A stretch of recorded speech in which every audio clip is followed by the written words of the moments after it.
أيضا ماضيا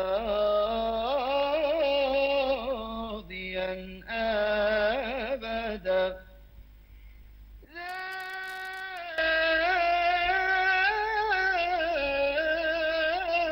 توبة فيك أيضا ماضيا أبدا. إن الحمد لله نحمده ونستعينه ونستغفره ونتوب إليه ونعوذ بالله من شرور أنفسنا وسيئات أعمالنا من يهده الله فلا مضل له ومن يضلل فلا هادي له ونشهد أن لا إله إلا الله وحده لا شريك له ونشهد أن محمدا عبده ورسوله. اللهم صل وسلم وبارك عليه وعلى آله وأصحابه أجمعين. يا أيها الذين آمنوا اتقوا الله حق تقاته ولا تموتن إلا وأنتم مسلمون. يا أيها الناس اتقوا ربكم الذي خلقكم من نفس واحدة وخلق منها زوجها وبث منهما رجالا كثيرا ونساء واتقوا الله الذي تساءلون به والأرحام إن الله كان عليكم رقيبا. يا أيها الذين آمنوا اتقوا الله وقولوا قولا سديدا يصلح لكم أعمالكم ويغفر لكم ذنوبكم ومن يطع الله ورسوله فقد فاز فوزا عظيما. أما بعد فإن أصدق الحديث كتاب الله وخير الهدي هدي محمد صلى الله عليه وسلم وشر الأمور محدثاتها وكل محدثة بدعة وكل بدعة ضلالة وكل دلالة في النار. ثم أما بعد chers frères et sœurs en islam, chers téléspectateurs auditeurs de Bonferré, assalamu alaikum wa rahmatullahi ta'ala wa barakatuh. Soyez les bienvenus à l'écoute de votre émission islamique hebdomadaire, ou plutôt votre école islamique, là où nous avons l'habitude donc de nous rencontrer et d'apprendre les uns des autres. J'ai prié Allah subhanahu wa ta'ala de nous faire profiter tous ensemble de ces quelques instants que nous allons passer ensemble dans sa voie, en vue dans sa voie, donc dans la recherche du savoir, en vue de son application, afin que ce savoir ne soit pas un argument contre nous, mais plutôt un argument en notre faveur le jour où nous rencontrerons notre Seigneur Allah subhanahu wa ta'ala, yawma la yanfa'u malun wa la banun illa man ata Allah bi qalbin salim, jour où ni bien ni enfant ne seront d'aucune utilité hormis pour celui qui regagne son Seigneur avec un cœur saint. Rappelons-nous justement notre triple responsabilité envers le savoir. La première responsabilité, c'est de l'acquérir. La deuxième responsabilité, c'est de l'appliquer. Et la troisième responsabilité, c'est de le transmettre aux autres comme il nous a été transmis par les prédécesseurs, et ce, conformément à la recommandation de notre prophète et bien-aimé Muhammad sallallahu alayhi wa sallam lorsqu'il dit « Ballighu anni walaw aya » transmettez de ma part ne serait-ce qu'un verset. Qu'Allah subhanahu wa ta'ala nous bénisse tous, qu'il bénisse nos vies, qu'il bénisse nos familles, qu'il bénisse nos enfants, qu'il bénisse nos œuvres, qu'il bénisse davantage notre cher pays, le Niger et son peuple, qu'il nous conforme davantage à sa sainte volonté partout et toujours. Amin ya rabbal alamin. Ceci dit, chers frères et sœurs en islam, le thème de notre émission d'aujourd'hui est toujours le même, à savoir appel aux vivants, troisième partie. Comme nous l'avons dit, la connaissance d'Allah subhanahu wa ta'ala est un préalable incontournable pour ceux qui cherchent le bonheur ici-bas et dans l'au-delà. Parce qu'on ne peut pas avoir de la lumière sans être connecté à la source de la lumière. Si aujourd'hui vous nous suivez, c'est que vous avez certainement la lumière et vous êtes connecté à la source donc de cette lumière, et donc la société qui fournit l'électricité.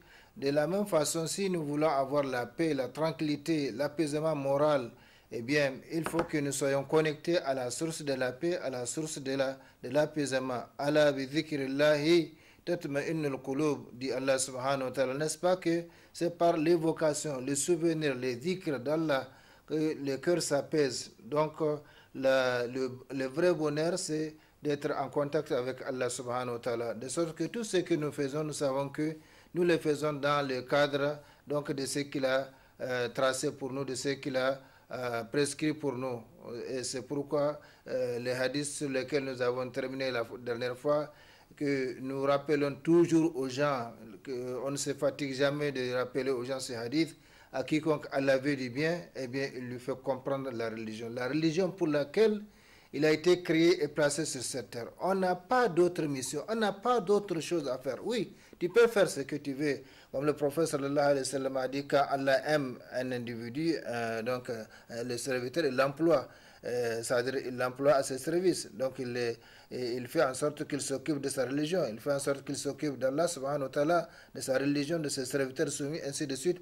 Donc, en vertu de la réciprocité de comportement, Allah subhanahu wa ta'ala donc, va s'occuper de lui. Wallahu fi amni al-abd, fi amni al-abd madame al-abd fi amni akhi. Allah est au secours donc du serviteur tant que celui-ci est au service donc de son frère, c'est-à-dire dans la recherche de l'aide à son frère. Par conséquent, la connaissance d'Allah subhanahu wa ta'ala est un préalable. On ne peut pas adorer Allah subhanahu wa ta'ala sans le connaître au préalable.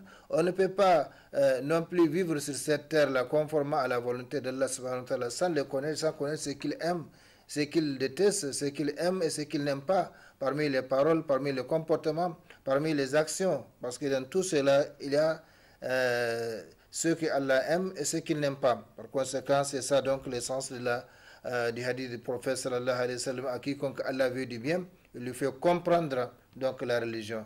Il lui fait comprendre la religion de sorte que tout ce qu'il fait, il sait qu'il connaît les jugements. Donc, c'est un préalable. Par conséquent, comme nous l'avons dit dans l'ordre de l'émission passée, repentons-nous de notre négligence, reformulons nos intentions et engageons-nous dès maintenant et pour toujours dans la voie de la recherche de la connaissance. Et si nous sommes déjà dedans, eh bien cherchons à ce que Allah subhanahu wa ta'ala nous affermisse là-dessus, comme chaque jour nous lui demandons Iyyaka na'budu wa iyyaka nasta'in. Donc nous demandons à Allah subhanahu wa ta'ala de nous affermir sur la voie droite. Iyyaka na'budu wa iyyaka nasta'in ihdinas siratal mustaqim. Ce n'est pas que nous ne sommes pas déjà sur la voie, mais nous demandons à Allah subhanahu wa ta'ala de nous affermir, de nous maintenir sur cette voie, parce que l'adoration d'Allah subhanahu wa ta'ala, ce n'est pas quelque chose qui se fait en un jour, ou une semaine, ou un mois, ou une année, c'est une question de vie. Tant que l'homme est parvenu à l'âge de la puberté, eh bien, il n'y a pas de congé jusqu'à la mort. Les anges ne cessent d'inscrire, donc ce qu'il fait, par conséquent, l'affirmation sur la voie, c'est ça l'essentiel. Le contact, le maintien du contact avec Allah subhanahu wa ta'ala, quel que soit ce que nous faisons. Ce bas monde, Allah subhanahu wa ta'ala l'a créé pour nous, mais à condition que nous nous consacrions à lui et à lui seul, comme il l'a dit dans un hadith sacré. C'est le premier pas, la connaissance d'Allah subhanahu wa ta'ala, dans la marche vers Allah subhanahu wa ta'ala, car c'est après avoir connu Allah que nous allons l'adorer, une adoration véritable, une adoration profitable, une adoration consciente, une adoration qui profite ici-bas et dans l'au-delà. Pas seulement avoir une conception floue d'Allah subhanahu wa ta'ala, non. Il faut connaître Allah subhanahu wa ta'ala parce que Allah s'est fait connaître à travers sa dernière constitution qui est le noble Coran. Allah s'est fait connaître à travers son dernier messager qui est Muhammad sallallahu alayhi wa sallam. Durant 23 ans, ce prophète n'a pas eu une autre mission que d'expliquer le contenu pragmatique, donc le contenu donc du Coran. Par conséquent, sa sunna, c'est justement l'explication pragmatique du contenu coranique. Allah nous a demandé de prier, mais si le prophète sallallahu alayhi wa sallam n'a pas prié 4 rakas Dhuhr, 4 rakas Asr, 3 rakas Maghrib, 4 rakas Isha, 2 rakas Fajr, eh bien nous n'allons pas savoir comment prier. Donc c'est comme ça. Et les autres adorations, il nous demande de suivre son exemple. Comme Allah subhanahu wa ta'ala lui-même nous l'a proposé comme excellent modèle à suivre en toutes choses. Donc la connaissance d'Allah subhanahu wa ta'ala, chers frères et sœurs en islam, c'est le premier pas dans la marche vers Allah subhanahu wa ta'ala. Car c'est après avoir connu Allah que nous allons l'adorer. Une adoration véritable et profitable. Cette adoration constitue la raison fondamentale de la création des djinns et des hommes et de leur installation sur la terre, comme nous l'avons toujours rappelé. Et ça aussi, c'est un article qu'on ne se fatigue jamais de rappeler aux gens. Le verset 56 de la sourate 51, numéro 51, « Oma khalaqtu le jinna wal insa illa liya'budun » Je n'ai créé les djinns et les humains que pour qu'ils m'adorent. Donc Allah subhanahu wa ta'ala ne veut rien de toi que l'adoration. Et cette adoration ne se fait pas dans l'ignorance. Et cette adoration ne se limite pas seulement à ces mouvements mécaniques qu'on accomplit de temps à autre, non pas pour Allah subhanahu wa ta'ala, mais pour que les gens ne disent pas qu'ils ne prient pas. Même pas pour Allah subhanahu wa ta'ala, mais pour que les gens voient, pour que les gens entendent eh bien, si on fait cela, eh bien, il n'y a pas de récompense auprès d'Allah subhanahu wa ta'ala. Sache avant tout que tu n'es rien par rapport à Allah subhanahu wa ta'ala. Il fut un temps où tu n'étais rien. Et il y aura un temps où tu ne seras rien. Donc, entre les deux, c'est ça ta vie. Ce passage éphémère sur la terre, mais c'est ça qui va conditionner ton éternité dans l'au-delà. Par conséquent, chers frères et sœurs, profitons de notre vie, comme le thème le dit, appel aux vivants. Le Coran est descendu, est venu pour donc avertir celui qui est donc le vivant et en même temps faire donc la preuve contre les mécréants. Par conséquent, chers frères et sœurs en islam, chers auditeurs, chers téléspectateurs, cette adoration constitue la raison fondamentale de la création des djinns et des hommes et de leur installation sur la terre. Allah subhanahu wa ta'ala nous dit, en guise d'invitation adressée à nous tous, قُلْ يَا إِبَادِيَ الَّذِينَ أَسْرَفُوا عَلَى أَنفُسِهِمْ لَا تَقْنَطُوا مِنْ رَحْمَةِ اللَّهِ إِنَّ اللَّهَ يَغْفِرُ الذُّنُوبَ جَمِيعًا نعم إِنَّهُ هُوَ الْغَفُورُ الرَّحِيمُ وأنيبوا إلى ربكم وأسلموا له من قبل أن يأتيكم العذاب ثم لا تنصرون واتبعوا أحسن ما أنزل إليكم من ربكم من قبل أن يأتيكم العذاب بغتة وأنتم لا تشعرون أن تقول نفس يا حسرة على ما فرطت في جنب الله وإن كنت لمن الساخرين أو تقول لو أن الله هداني لكنت من المتقين أو تقول حين ترى العذاب لو أن لي كرة فأكون من المحسنين بلى قد جاءتك آياتي فكذبت بها واستكبرت وكنت من الكافرين. Voilà comment Allah subhanahu wa ta'ala invite ses serviteurs malgré leurs péchés, parce que comme il l'a dit dans un hadith sacré, nous toujours nous péchons. Mais comme le prophète sallallahu alayhi wa sallam a dit, tous les fils d'Adam sont fautifs, sont des pécheurs. Et les meilleurs des fautifs des pécheurs, ce sont ceux qui se répandent. Donc Allah subhanahu wa ta'ala nous a fait savoir dans les hadiths sacrés que nous péchons nuit et jour, et c'est lui qui pardonne les péchés. Donc demandons-lui de nous pardonner, il va nous pardonner. Dis ô mes serviteurs qui avez commis des excès à votre propre détriment, quels que soient les péchés qu'on aurait commis, si c'est dans l'erreur, dans l'ignorance, et maintenant qu'on a connu, qu'on a su, eh bien on décide de se repentir et de revenir à Allah subhanahu wa ta'ala, il n'y a pas de problème. Comme Allah subhanahu wa ta'ala l'a dit, il avait cité certains grands péchés, puis il a fait savoir que celui qui les commet, eh bien sera honni dans l'au-delà, et sera puni dans l'au-delà, dans l'humiliation. Puis il a fait exception, illa man taba wa amana wa amila amalan salihan fa ulaika yubaddilu Allahu sayyi'atihim hasanat. Donc Allah subhanahu wa ta'ala, quand les serviteurs se répandent, un repentir sincère, non seulement Allah lui pardonne, mais il va transformer le mauvais passé en bonnes actions pour le mettre donc dans la balance de ses bonnes œuvres. Donc ici, il nous appelle à guise d'invitation aux mes serviteurs qui avaient commis des excès à votre propre détriment, parce que de toutes les façons, quand on commet le mal, on le commet contre soi-même. On ne le commet pas contre quelqu'un. Allah subhanahu wa ta'ala est si juste qu'il ne va pas punir quelqu'un à ta place. Allah subhanahu wa ta'ala est si juste que tu ne vas pas accomplir du bien et qu'il te récompense par le mal. Non. فَمَنْ يَعْمَلْ مِثْقَالَ ذَرَّةٍ خَيْرًا يَرَى وَمَنْ يَعْمَلْ مِثْقَالَ ذَرَّةٍ شَرًّا يَرَى. Quiconque aura accompli le bien fût-il du poids d'un atome, il le verra, c'est-à-dire il en sera récompensé. Et quiconque aura accompli le mal fût-il du poids d'un atome, il le verra également, quel que soit son rang, quelle que soit sa race, quelle que soit sa couleur, quelle que soit sa possession, quel que soit son savoir profane ou religieux. Celui qui, en tout cas, commet le bien, il aura sa récompense. Celui qui commet le mal, il aura également sa récompense. Donc, al-jaza'u min jinsil amal. De la même façon qu'on œuvre, on sera récompensé. In ahsantum ahsantum li anfusikum wa in asatum fala. Si vous faites le bien, eh bien vous le faites pour vous-même.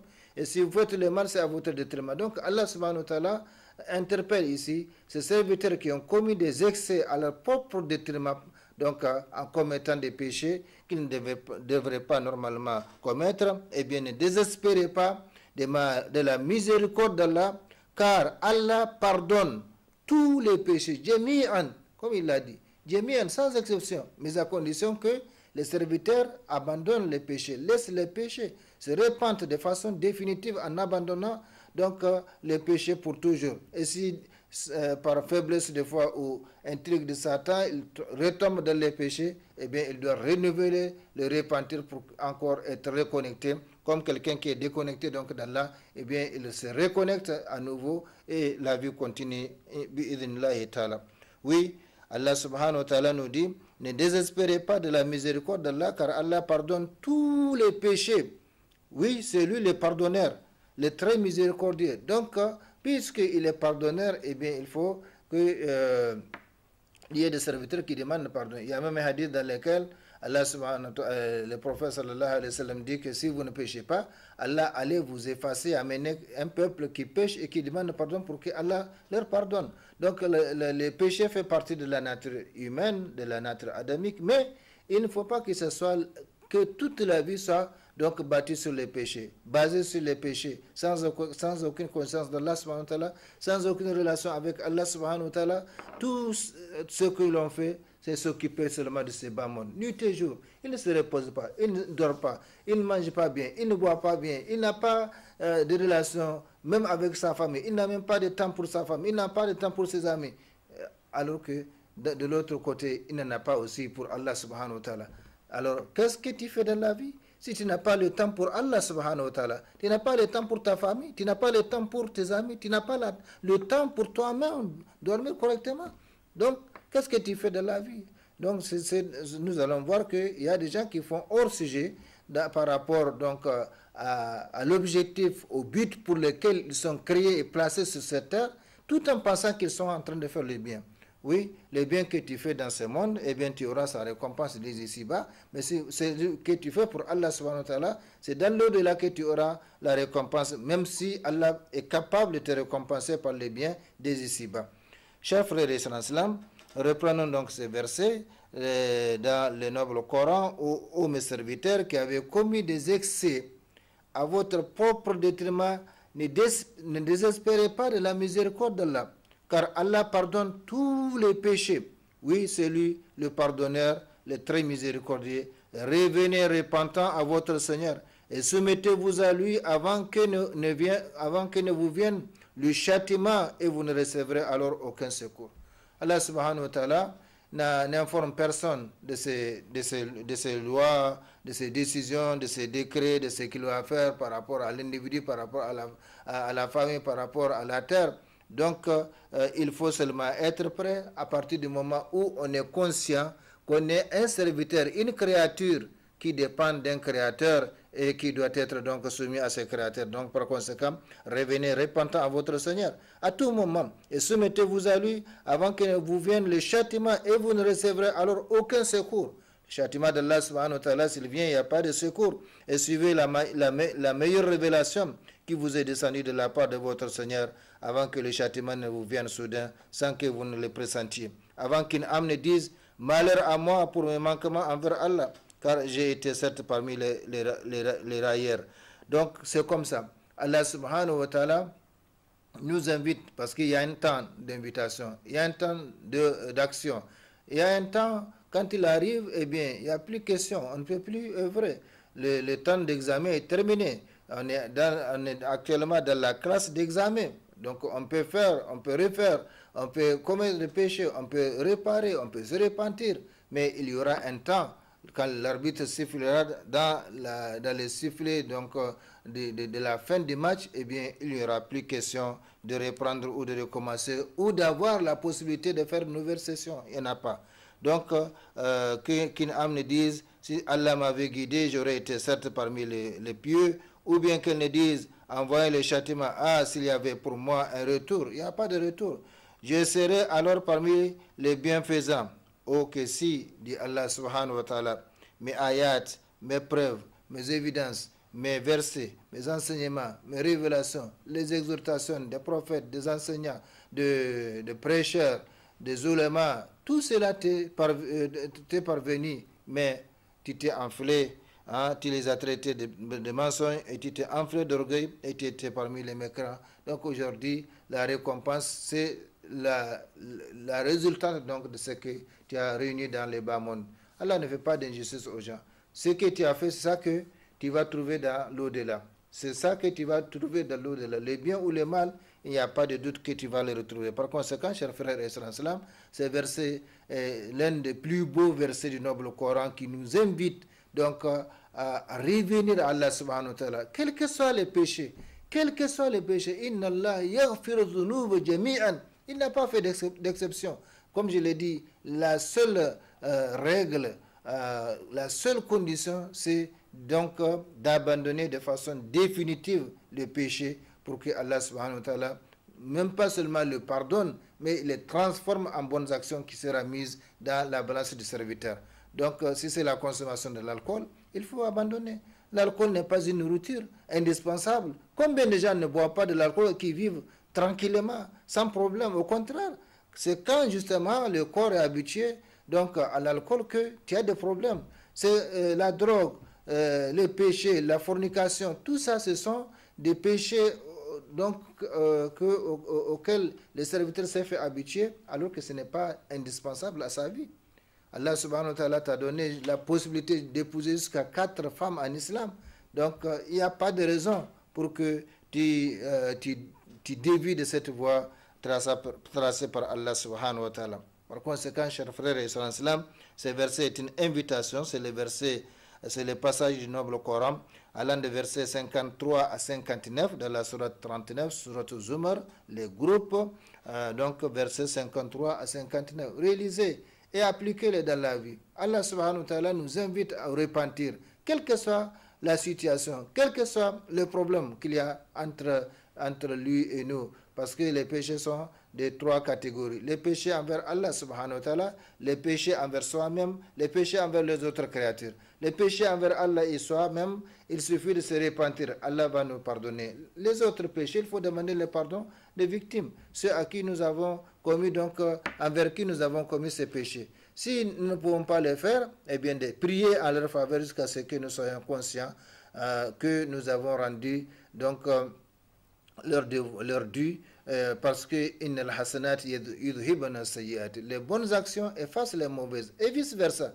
Comme on a commis des péchés envers quelqu'un, eh bien il faut prier en sa faveur jusqu'à ce qu'on soit en tout cas conscient que nos prières vont effacer donc le mal que nous avons commis envers lui, et de ne pas continuer à faire le mal, à les critiquer, à les calomnier, à médire de lui, alors que nous sommes de l'autre côté en train de demander pardon pour lui. Mais le mieux, l'attitude la meilleure, c'est de demander pardon directement à la personne, directement à la victime, pour que cette victime-là n'ait pas donc l'occasion de réclamer réparation dans l'au-delà, pour que